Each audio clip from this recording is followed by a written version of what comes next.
Hi everyone, good to see you again all. I hope you all will be fine.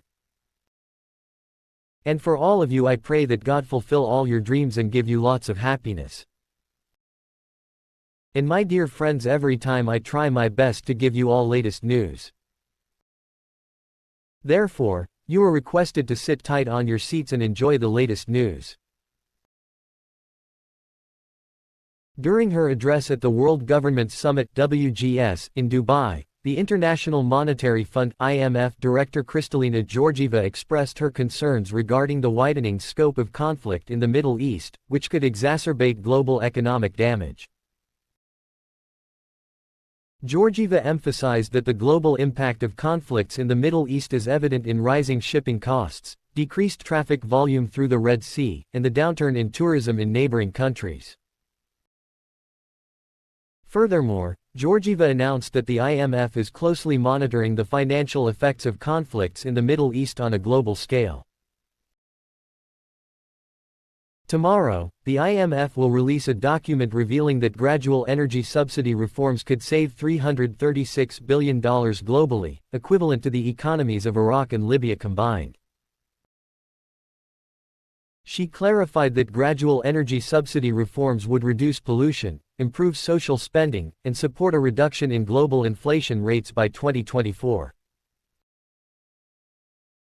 The IMF recently lowered its growth forecast for the Middle East and North Africa region this year by 0.5 percentage points to 2.9%, down from 3.4% in previous October estimates. This adjustment is attributed to factors such as conflicts, including the Gaza conflict, oil production cuts, and continued stringent policies across various economic sectors. Earlier this year, the IMF published a report titled, Middle East and North Africa, Conflict Compounding Economic Challenges, highlighting how the conflict in Gaza and Israel poses another shock to the Middle East and North Africa region, adversely affecting economies already facing increasing challenges and uncertainties. The report anticipated that the region's growth decline, due to conflicts like those in Sudan, along with natural disasters such as floods in Libya and earthquakes in Morocco, will lead to economic slowdowns, with devastating effects on both human and material levels. And the Iraqi economic expert, Manar al-Obaidi, asked a group of questions about the file of American sanctions imposed on a large number of Iraqi banks, indicating that Baghdad is not the only one that deals with Iranian trade, but rather the UAE and Malaysia do so, as do some British banks and other economic bodies, and he suggested that Iraq attract foreign advisors to participate in negotiations with Washington on a matter whose consequences appear to be significant. America's sanctions on Iraqi banks are based on suspicion, and we need the Ministry of Foreign Affairs, a banking expert. Manar al-Obaidi, in an interview with journalist Ahmed al-Tayeb, followed by Network 964. There is always a question to be asked: why does the United States place sanctions on Iraqi banks? In fact, if we look at the surroundings of Iraq and neighboring countries, we find that many of them do not adhere to the sanctions.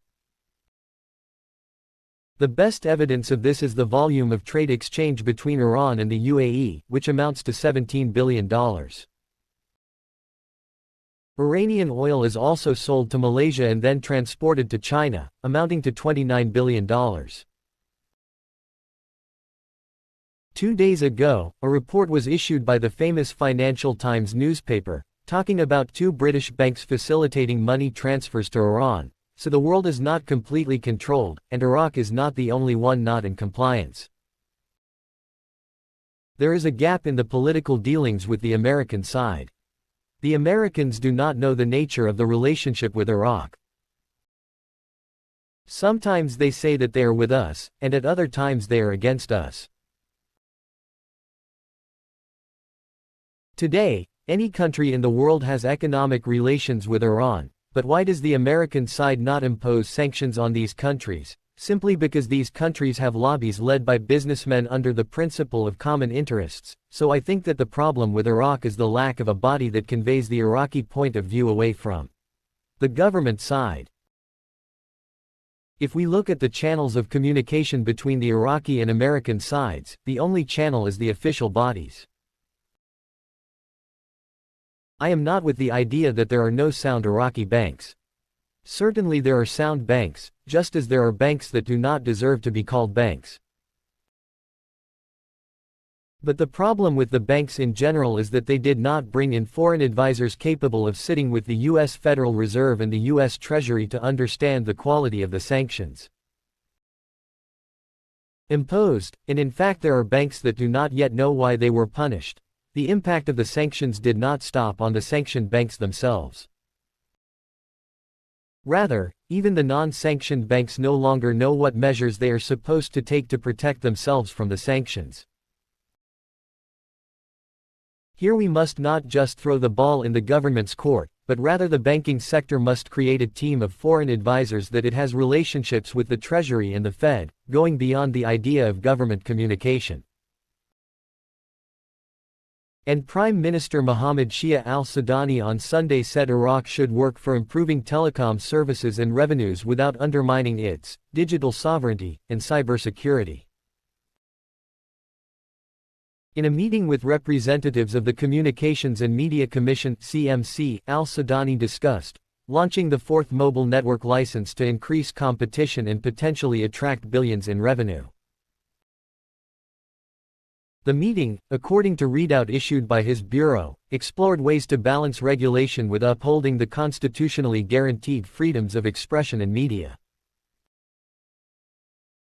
Al-Sudani said CMC can help diversify the non-oil resources of the state's treasury, in addition to its role in protecting the national cybersecurity and digital sovereignty. Al-Sudani reiterated his cabinet's commitment to the government program's goal of improved public services, including telecom, and directed streamlining procedures between government bodies to achieve this goal. Iraq did not have a mobile phone industry under Saddam Hussein, but the sector has grown rapidly since the 2003 US-led invasion that toppled the former dictator.